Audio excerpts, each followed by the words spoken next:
तो दोस्तों पाचन के बारे में जो हम पढ़ रहे थे, पाचन की क्रिया के अंतर्गत हमने मुखगुहा पढ़ा। मुखगुहा के बाद हमने मुखगुहा के बाद आपका दूसरा अंग था ग्रास नली, और ग्रास नली के बाद तीसरा अंग था आमाशय, और आमाशय के बाद चौथा अंग छोटी आंत भी पढ़ेंगे। इसके पहले हम आपको बता दें कि छोटी आंत का जो ड्यूडेनम वाला भाग था, इस ड्यूडेनम वाले भाग से आपने दो अंग जुड़े हुए देखे थे। एक क्या था? यकृत, और दूसरा है अग्नाशय। तो आज हम अभी यकृत के बारे में पढ़ने वाले हैं। यकृत या फिर क्या कहें हम, लीवर। लीवर जो है वह हेपेटिक नामक कोशिकाओं से बना है, और यकृत की आधारभूत इकाई या फिर संरचनात्मक इकाई ही क्या है? हेपेटिक। यह इकाई कह दें या फिर क्या कह दें? कोशिका। क्या कह दें? कोशिका। तो यहाँ से क्वेश्चन बनता है कि हमारा जो लीवर है वह किन कोशिकाओं से मिलकर बना है? तो हमारा लीवर या यकृत हेपेटिक नाम की कोशिकाओं से मिलकर बना है, और इसी के आधार पर यकृत का अध्ययन कहलाता है हेपेटोलॉजी। क्या कहलाएगा? हेपेटोलॉजी। अब जो हेपेटिक है, हेपेटिक की अपने आप में विशेषता है कि हमारे शरीर का एक ऐसा अंग या फिर एक ऐसी कोशिका जो सर्वाधिक पुनः निर्माण की क्षमता रखती है, अर्थात एक बार टूट फूट हो गई तो तुरंत ही उसमें क्या हो जाएगी? मरम्मत। तो पुनः निर्माण का अर्थ है कि किसी भी चीज का दोबारा बनना, और वह इतनी तेजी से बनना कि इतनी विशेषता हमारे शरीर के किसी भी अंग में उपस्थित नहीं है। तो यह केवल और केवल है हेपेटिक के पास। क्या है? हेपेटिक के पास। तो जैसे आपका जो यकृत है, इसको अगर हम यहाँ से बांट दें, वास्तव में इसके दो भाग ही होते हैं। यकृत का दान भी आजकल संभव है। जैसे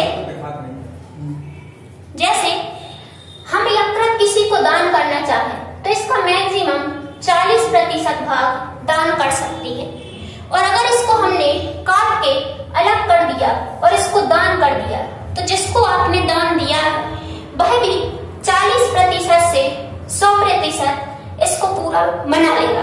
अर्थात जिसको दान किया उसके पास भी लीवर पहुंच गया, और जिसने दान कर दिया, जिसके पास 60% बचा था, उसका लीवर भी पूरा बन जाएगा।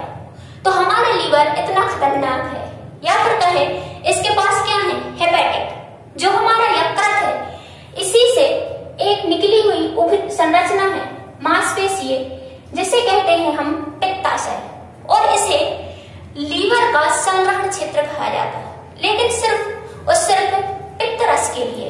हमारा जो लीवर है वह पित्त रस का निर्माण करता है, ये इसका प्रमुख कार्य है, और पित्त रस हमारे पाचन तंत्र में सहायक है या फिर भोजन को पचाने में सहायक। अब पित्त रस का निर्माण करने का कार्य यकृत का है, लेकिन वह संग्रहित करेगा पित्ताशय में। तो पित्ताशय में उपस्थित पित्त रस बाद में जैसे ही भोजन ड्यूडेनम वाले भाग में प्रवेश करता है तो पित्त रस इसमें डाल दिया जाता है, ताकि भोजन की प्रकृति अम्लीय से कैसी बन जाए? क्षारीय। तो यह भोजन को क्षारीय बनाने का कार्य भी किसका है? यकृत का। नेक्स्ट हम देखें कि मानव शरीर की सबसे बड़ी ग्रंथि है यकृत, या फिर सबसे भारी अंग।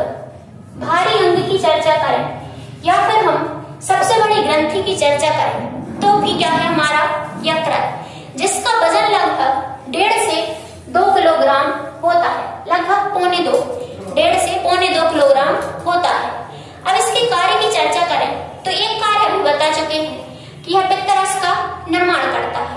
आइए हम पित्त रस की चर्चा कर लें। जो हमारा पित्त रस है, पित्त रस को अगर हम देखें तो इसका रंग जो है वह कैसा है? हरा या फिर हल्का पीला। जो इसका हरा रंग है, हरा रंग होने के पीछे कारण है बिलीवर्डन। क्या है? बिलीवर्डन। हमारे शरीर में उपस्थित जितने भी रंग होंगे उनको कोई ना कोई वर्णक रंग प्रदान करता है। वर्णक कह दें या फिर कह दें पिगमेंट। क्या कह दें? पिगमेंट। तो जो भी पिगमेंट होते हैं वह रंग देते हैं। तो बिलीवर्डन नामक पिगमेंट कैसा रंग देता? हरा। और हमारे पित्ताशय में उपस्थित पित्त रंग का अगर रंग हल्का पीला दिखे तो फिर वह होता है बिलीरुबिन के कारण। किसके कारण? बिलीरुबिन के कारण। तो दो पदार्थ मिले, दो वर्णक मिले, एक का नाम है बिलीवर्डिन और एक का नाम है बिलीरुबिन। इसके पीएच मान की चर्चा करें तो 7.5 से 8.5 के समथिंग इसका पीएच मान होता है। अर्थात हमारे पित्तरस की प्रकृति क्षारीय होती है। जब यह इतना अधिक क्षारीय होता है तभी तो वह हमारे भोजन को अम्लीय से कैसा बना देता? क्षारीय। नेक्स्ट जो है कि हमारा जो पित्तरस है यह एकमात्र ऐसा रस है जो कोई भी एंजाइम का निर्माण नहीं करता। तो इसमें कोई भी पाचक एंजाइम नहीं पाया जाता, परंतु फिर भी यह वसा के पाचन में सहयोगी है। आपने देखा होगा कि जितनी भी हमारी ग्रंथियां हैं वो कोई ना कोई रस बनाती और रस में कोई ना कोई क्या पाए जाते हैं? एंजाइम। परंतु इकलौता ऐसा रस जिसमें कोई भी एंजाइम नहीं पाए जाएंगे। नेक्स्ट दूसरा कार्य जो है वह है कि जो यकृत है वह अमोनिया को यूरिया में परिवर्तित करता है। अर्थात हमारे शरीर के अंदर यूरिया निर्माण की क्रिया कहाँ होती? यकृत में। हमारे शरीर का सबसे जहरीला पदार्थ होता है अमोनिया, टॉक्सिक एलिमेंट। तो अमोनिया को यूरिया में बदल देगा और फिर यही यूरिया आप यूरिन के माध्यम से शरीर से बाहर उत्सर्जित कर देंगे। नेक्स्ट जो है हमारे अतिरिक्त प्रोटीन को कार्बोहाइड्रेट में बदलने का कार्य भी यकृत का है। हमारे शरीर में जितना भी प्रोटीन आवश्यक है उससे अगर अधिक प्रोटीन बना तो उस प्रोटीन को कार्बोहाइड्रेट में भी कौन बदलेगा? लीवर या फिर यकृत। नेक्स्ट जो है ग्लूकोज। आप जो कुछ भी खाना खाते हो पाचन तंत्र में आपने खाने के बारे में पढ़ा, चाहे आपने खाने में कुछ भी लिया, कार्बोहाइड्रेट, प्रोटीन या फिर वसा, कुछ भी खाना खाया हो वह अंत में जाके ग्लूकोज में क्या हो जाएगा? परिवर्तित। तो आपके शरीर का जो ग्लूकोज है वह आपको ऊर्जा उपलब्ध कराता है। ऊर्जा के अलावा अगर आपने ग्लूकोज अतिरिक्त रख लिया तो उस अतिरिक्त ग्लूकोज का हम क्या करें? तो उस ग्लूकोज को भविष्य के लिए हम भोजन के रूप में संचित रखते हैं। और ग्लूकोज को हम अगर संचित करके रखना है तो उसका रूप होता है ग्लाइकोजन। हम केवल और केवल ग्लाइकोजन के रूप में उसका संग्रहण कर सकते हैं। और ग्लाइकोजन के रूप में संग्रहण करने के लिए इसे बदलना पड़ेगा ग्लाइकोजन में।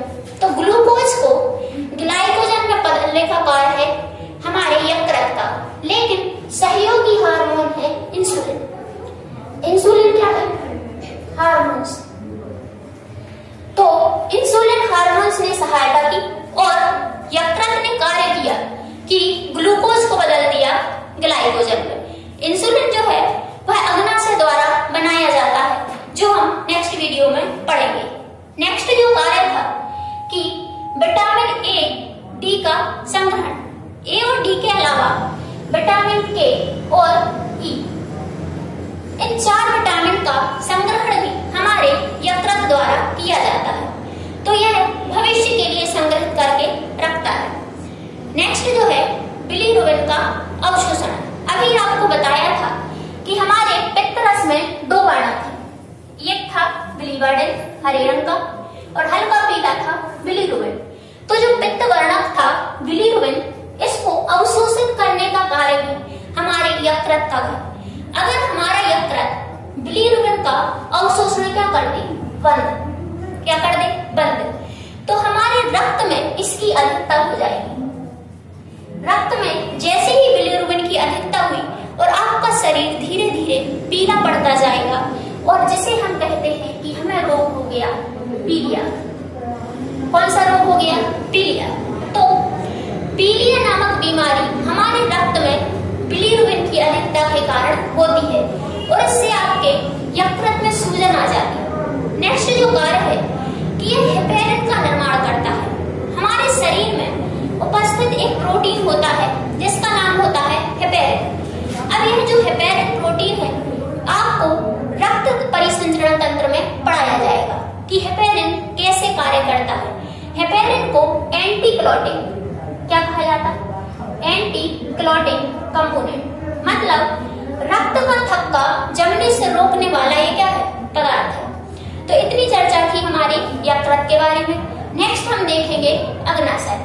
वीडियो जैसा कि दोस्तों हम पाचन तंत्र के बारे में पढ़ रहे थे और पाचन तंत्र के अंतर्गत ही आज हम पढ़ने वाले हैं नया अंग जिसे कहते हैं अग्नाशय। इसके पहले हम पाचन के प्रमुख अंग मुख गुहा, ग्रास नली, आमाशय और छोटी आंत के बारे में पढ़ चुके हैं। और छोटी आंत का जो ड्यूडेनम वाला भाग था, इससे दो प्रमुख अंग और दो प्रमुख ग्रंथियां जुड़ी हुई हैं। जैसे कि पहले आप पढ़ चुके हैं यकृत, आज जो आप पढ़ने वाले हैं दूसरी वो है अग्नाशय। क्या पढ़ने वाले हैं, अग्नाशय। तो अग्नाशय का जो आकार है वह एक पत्ती के जैसा है। इतनी जो संरचना आपको दिखाई दे रही है ये पूरा का पूरा क्या है, अग्नाशय। तो अग्नाशय के बारे में जाने कि अग्नाशय एक प्रकार की मिश्रित ग्रंथि है। मिश्रित से आशय है कि एक ऐसी ग्रंथि जो रस भी निकाले, रस में उपस्थित एंजाइम भी हो और हार्मोन्स का भी उत्पादन करे। तो मिश्रित ग्रंथि जो होती है वह रस भी बनाती, एंजाइम भी बनाती और हार्मोन्स भी बनाती। और यह अंतःस्रावी भी होती और साथ में बाह्यस्रावी ग्रंथि भी होती है। अब जो अग्नाशय है वह आग्नेय रस का निर्माण करता है।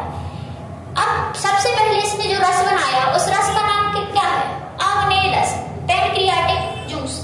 जो आग्नेय रस है, आग्नेय रस बनता है लैंगरहैंस की दीपिका से। अब जो हमारा अग्नाशय है, अग्नाशय का एक भाग जिसे लैंगरहैंस की दीपिका कहा जाता है या फिर ऐसी कोशिकाएं जिनकी खोज लैंगरहैंस नामक वैज्ञानिक ने की, तो उन्होंने अपने नाम पर ही इसका नाम रख दिया लैंगरहैंस की दीपिका।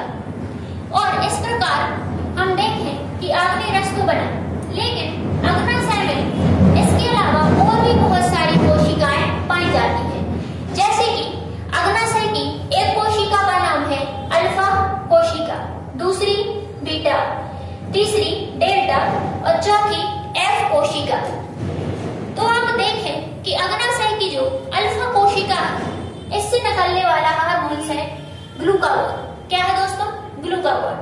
बीटा कोशिका जो बनाती है वह बनाती है इंसुलिन। क्या बनाती, इंसुलिन। और हमारा तीसरा जो डेल्टा कोशिकाएं हैं वह बनाती हैं सोमेटोस्टेटिन। तो पहले आपको एक रस मिला जिस रस का नाम क्या है, आग्नेय रस। इसके बाद आपने देखे कि अग्नाशय ने हार्मोन्स कौन कौन से बनाए, ग्लूकागोन, इंसुलिन और सोमेटोस्टेटिन। इन तीनों हार्मोन्स का कार्य भी देख लें दोस्तों आप कि ग्लूकागोन जो है पहले कार्य करता है इंसुलिन। आपने जो पाचन तंत्र पढ़ा है, पाचन तंत्र के अंतर्गत आपने जो भी खाना खाया, खाना खाने के बाद वह ग्लूकोज में परिवर्तित हो जाता। किस में परिवर्तित हो जाता, ग्लूकोज में। और जो भी खाना आपने ग्लूकोज के रूप में खाया है, जितना आपको ऊर्जा में उपयोग करना है आप कर ले। इसके बाद अतिरिक्त ग्लूकोज को ग्लाइकोजन, क्या है, ग्लाइकोजन। तो हमारा शरीर जो अतिरिक्त ग्लूकोज रहता उसको ग्लाइकोजन में बदल लेता। और दोस्तों आपने पढ़ा था कि यह कार्य यकृत करता है। कौन करता, यकृत। यकृत ने हमारे शरीर के अतिरिक्त ग्लूकोज को ग्लाइकोजन में बदला था। लेकिन इस क्रिया में सहायक जो हार्मोन्स था वह था इंसुलिन। क्या था, इंसुलिन। और यह इंसुलिन हार्मोन्स हमारे अग्नाशय के बीटा कोशिकाओं द्वारा बनाया जाता है। तो बीटा कोशिकाओं ने इंसुलिन बनाया और इंसुलिन की सहायता से ग्लूकोज बदल गया ग्लाइकोजन में, जो आप इमरजेंसी में उपयोग कर सकते हैं। दूसरी क्रिया जो होती है, जब बहुत सारा ग्लूकोज आपके पास ग्लाइकोजन पड़ा है और आपने खाना नहीं खाया, व्रत चल रहे हैं, बीमारी आ गई, तो आपका शरीर इसी ग्लाइकोजन को ग्लूकोज में बदलकर ऊर्जा प्राप्त कर लेता। तो ऊर्जा बनाने के लिए अगर क्रिया कैसी हो जाए, उल्टी, कि अब ग्लाइकोजन को ग्लूकोज में बदलना है, तब फिर सहायक जो हार्मोन्स है वह है ग्लूकागोन। क्या है, ग्लूकागोन। तो एक बार सहायक हुआ इंसुलिन और दूसरे बार सहायक हुआ ग्लूकागोन। तो ये दोनों सिर्फ और सिर्फ सहायता करते हैं और दोनों क्रियाएं होती हैं यकृत में। इसके बाद जो सोमेटोस्टेटिन है, क्या है, सोमेटोस्टेटिन।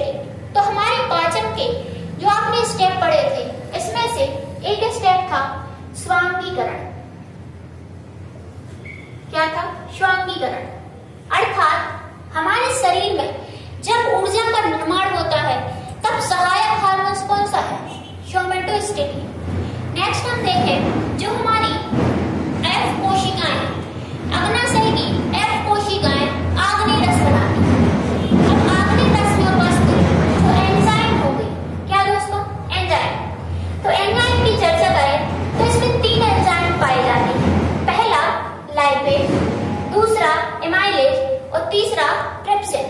तो लाइपेज, एमाइलेज और ट्रिप्सिन को हम शॉर्टकट में लाइपेज को लिखते हैं L, एमाइलेज को लिखते हैं A और ट्रिप्सिन को लिखते हैं T। तो तीनों का शॉर्टकट में नाम हो जाता है LAT एंजाइम। क्या हो जाता है? LAT enzyme. तो कई बार क्वेश्चन पूछा गया है कि हमारे शरीर का LAT एंजाइम कौन से अंग द्वारा निर्मित होता है, तो वह है आपका अग्नाशय। तो LAT एंजाइम बना, लाइपेज बना, एमाइलेज बना और ट्रिप्सिन बना। अब इसको पूर्ण पाचक रस भी कहते हैं। किसको? आग्नेय रस को। आग्नेय रस को कहा जाता है पूर्ण पाचक रस, क्योंकि इसने कितने एंजाइम बनाए? 3, जो हमारे भोजन के तीनों चीजों का पाचन करते हैं। जैसे हमने भोजन में जो कुछ भी वसा के रूप में खाया है, वसा को कौन पचा देता है? लाइपेज। फिर हमने भोजन में जितना भी कार्बोहाइड्रेट खाया, कार्बोहाइड्रेट को पचाता है एमाइलेज। कौन पचा देता है? एमाइलेज। और फिर हमने जितनी भी प्रोटीन की चीजें खाई, तो कौन पचाता है? ट्रिप्सिन। लो भैया, आपका वसा भी बच गया, कार्बोहाइड्रेट भी बच गया और प्रोटीन भी बच गया। जब तीनों चीजों को तीनों एंजाइम पचा देते हैं, तो इसीलिए इसे कहा जाता है पूर्ण पाचक रस, जो हमारे अग्नाशय द्वारा बनाया जाता है। अब इसके बाद देखें कि हमारे शरीर में जो अग्नाशय बनता है उसकी मात्रा कितनी है। तो 1 लीटर प्रतिदिन हम 24 घंटे में 1 लीटर आग्नेय रस का उत्पादन करते हैं। अर्थात हमारा अग्नाशय 1 लीटर वह रस बनाता है जिससे हमारे भोजन का पूर्णतः पाचन होता है। और इस प्रकार भोजन के पूर्ण पाचन में सहायक अंग है अग्नाशय। नेक्स्ट देखें आप कि जो हमारी छोटी आंत का यह ड्यूडेनम वाला भाग है, इससे जो पैनक्रियास या अग्नाशय जुड़ा है, आप देख रहे होंगे कि यकृत से मिला था हमें पित्तरस। क्या मिला था? पित्तरस। पित्तरस रखा था अपने पास पित्ताशय ने। किसने रखा था? पित्ताशय ने। तो पित्ताशय जो है, जैसे ही भोजन इस भाग में आता है, तो पित्ताशय पहले पित्तरस डालता है। परंतु आप देख रहे होंगे कि जो ये नली है, यह पीछे की तरफ से हमें कॉमन दिखती है कि जो पित्तरस के बाद यह जो नली है, यह पीछे की तरफ से आती है और जुड़ जाती है आग्नेय रस की नली से, और यह दोनों मिलकर एक कॉमन रास्ता बनाती हैं छोटी आंत में प्रवेश करने के लिए। तो इसी कॉमन रास्ते से पहले पित्तरस छोटी आंत में डाला जाता है और फिर इसी रास्ते से अग्नाशय अपना आग्नेय रस छोटी आंत में डाल देगा। ये बस थोड़ी सी जानकारी थी। और दोस्तों, अगर जानकारी अच्छी लगी हो तो वीडियो को लाइक जरूर करें।